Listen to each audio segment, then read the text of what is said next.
Au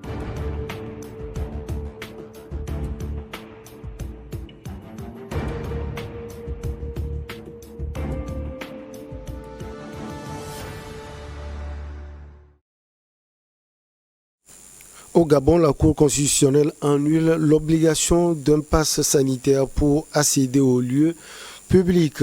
Elle a annulé pour une seconde fois consécutive un arrêté du gouvernement concernant de nouvelles mesures contre Covid-19. Notre invité est Didier Assogba, éditorialiste. Avec lui, nous allons donc parler du Gabon. Didier, bonjour, vous allez bien?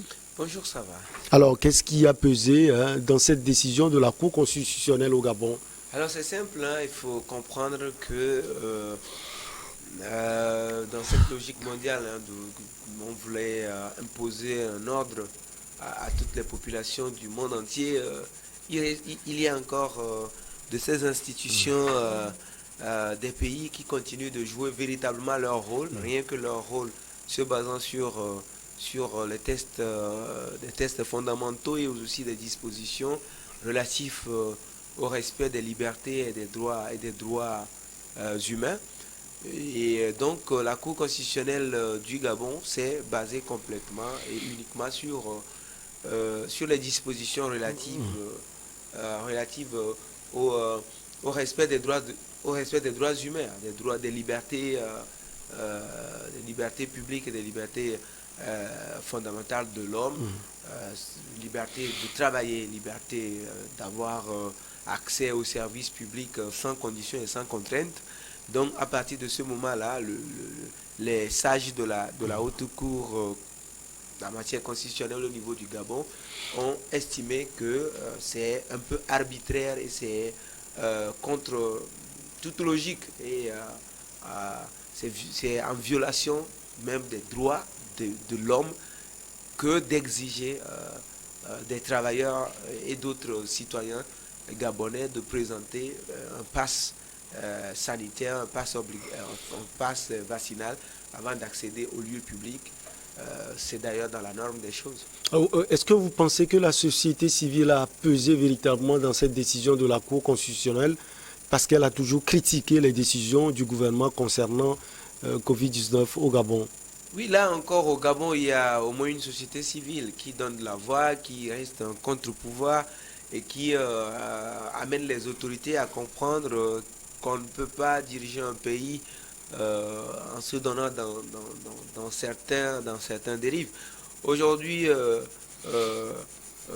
les organisations de la société civile au niveau du Gabon se sont concertées et c'est d'ailleurs à leur initiative que la Cour constitutionnelle s'est prononcée parce que ce sont les organisations de la société civile qui ont saisi la Cour constitutionnelle du Gabon sur cet arrêté du gouvernement gabonais qui obligeait donc les travailleurs, les fonctionnaires d'État, ainsi que la population générale, donc de présenter un pass sanitaire avant d'avoir accès à leur poste, à leur bureau, et des citoyens un pass sanitaire avant d'avoir accès aux bâtiments publics et administratifs, donc bref, avant d'avoir accès aux services publics, ce qui restait une aberration, une violation flagrante des droits des usagers, des droits des consommateurs, des droits des citoyens au niveau du Gabon. Et la société civile s'est constituée et a saisi la Cour constitutionnelle gabonaise qui s'est prononcée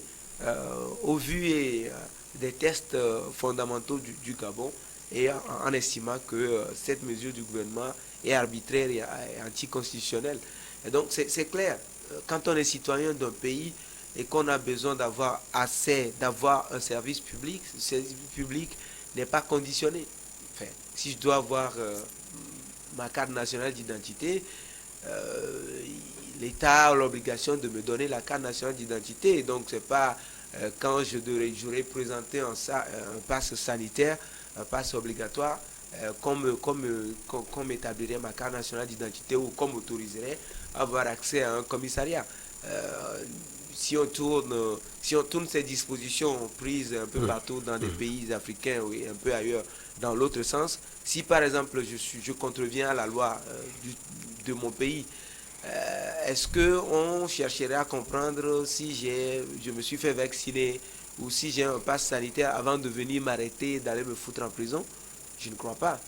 Je ne crois pas que si aujourd'hui on a des gens qui sont en situation irrégulière dans le pays, qui contreviennent à la loi, on chercherait d'abord à savoir s'ils avaient des passes sanitaires avant de les arrêter et avant de les traduire devant les tribunaux ou avant de les mettre en prison. Donc à partir de ce moment-là, il faut ne pas trop, au nom d'une certaine pandémie, violer systématiquement les droits les plus élémentaires des citoyens des pays à avoir accès simplement aux services publics basiques qu'un État peut offrir à ses citoyens. Donc, à mon sens, la Cour constitutionnelle gabonaise a raison de donner cet avis-là dans ce sens. Maintenant, il revient juste aux autorités d'expliquer au mieux et de sensibiliser au mieux les citoyens pour que les citoyens d'eux-mêmes se décident à aller prendre le vaccin. Alors, à défaut d'un pass, il faut un test PCR datant d'au moins 14 jours. Vous pensez que c'est presque la même difficulté au Gabon? Même là encore au Gabon, les autorités ont été un peu plus ouvertes, contrairement à d'autres pays. Lesquels, par exemple? 3 au moins. Suivez mon regard. Ouais. À d'autres pays, c'est 72 heures. 72 heures, là on parle de 14 jours. Là.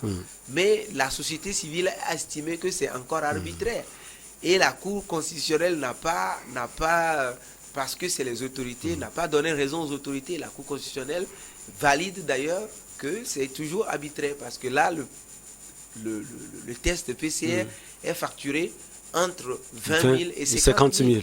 Ce qui est assez cher pour les citoyens, même si au niveau du Gabon, le pouvoir d'achat est encore un peu acceptable, contrairement à d'autres pays sur le continent. Et donc aujourd'hui, c'est clair que ces dispositions sont des dispositions qui poussent les citoyens à bout. Et lorsque vous avez une société civile un peu organisée et qui un peu respectée, elle peut encore mener des démarches qui permettent aux institutions républicaines de se prononcer favorablement sur ne serait-ce que le volet respect des droits humains, respect des droits des citoyens qui ont véritablement droit à tout. Et donc aujourd'hui, je pense que cette pandémie dont on parle nous montre que les dispositions qui sont prises ici et là sont des dispositions qui ne font que qui représentent beaucoup plus ça du copier-coller d'autres dispositions prises par des pays occidentaux. Donc on copie là-bas, on vient, on colle ici, on oublie que la France et d'autres pays n'ont pas les mêmes réalités que nous. Et donc c'est un peu compliqué pour nos pays africains, j'avoue, mais je pense qu'aujourd'hui, la gestion de la pandémie au niveau mondial, au niveau globalement mondial, et surtout la campagne vaccinale, se heurte aujourd'hui à cette résistance-là qu'on remarque au niveau des pays, surtout des pays africains, parce que, vous savez, la plus basique des choses qu'on a appris aux Africains, je pense que c'était déjà au cours élémentaire, c'est qu'un vaccin, ça prévient la maladie. Ça prévient une maladie.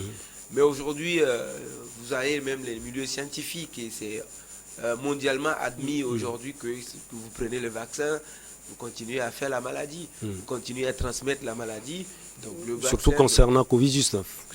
Covid-19 ne vous prévient pas, en fait. Le vaccin finalement ne prévient pas, comme on nous l'avait appris, comme on a appris à tout le monde à partir du cours élémentaire jusqu'à ceux qui ont fait leur spécialisation. Donc oui, les campagnes continuent pour que les citoyens continuent de prendre le vaccin.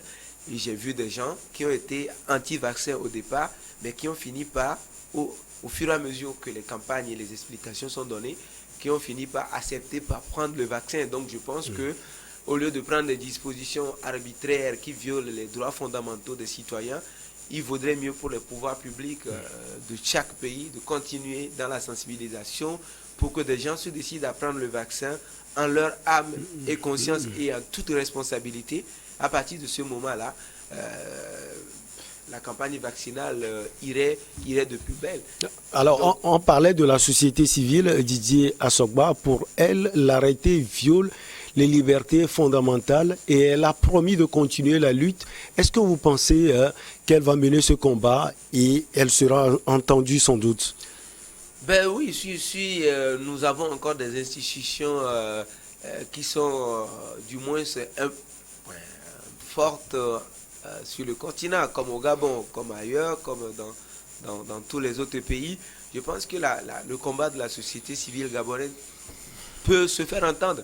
Parce qu'à partir du moment où la société civile arrive à faire prononcer la Cour constitutionnelle qui annule un arrêté, pour la deuxième fois d'ailleurs, des arrêtés du gouvernement gabonais qui veut imposer aux citoyens un certain nombre de choses, la Cour constitutionnelle, garant donc des dispositions constitutionnelles de la République au niveau du Gabon, s'est prononcée. Et donc, à mon sens, il faut que les autorités se plient.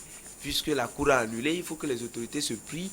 Et la seule alternative qui reste d'ailleurs pour les autorités maintenant, c'est ce que je dis, c'est de multiplier les campagnes de sensibilisation et d'incitation et non des campagnes d'obligation par des tests. C'est ça l'aberration. Aujourd'hui, ce qu'on constate au niveau du continent. Au lieu de faire des campagnes d'incitation, on fait des campagnes d'obligation, ce qui braque un certain nombre de citoyens, qui fait dire à un certain nombre de personnes qu'il y a forcément des choses de cachées derrière la campagne d'obligation à aller prendre le vaccin. Alors qu'on pourrait mener dans l'autre sens une campagne d'incitation avec d'autres mesures ici et là, d'explication, et les citoyens iraient prendre bien volontiers le vaccin. Et je pense que ce serait d'ailleurs dans l'intérêt et dans l'avantage de tout le monde. C'est ce qu'il faut faire, et je pense que la société civile gabonaise n'est pas prête d'abandonner. Didier Assogba, merci beaucoup à vous. Une petite pause et derrière, on reçoit l'invité du jour.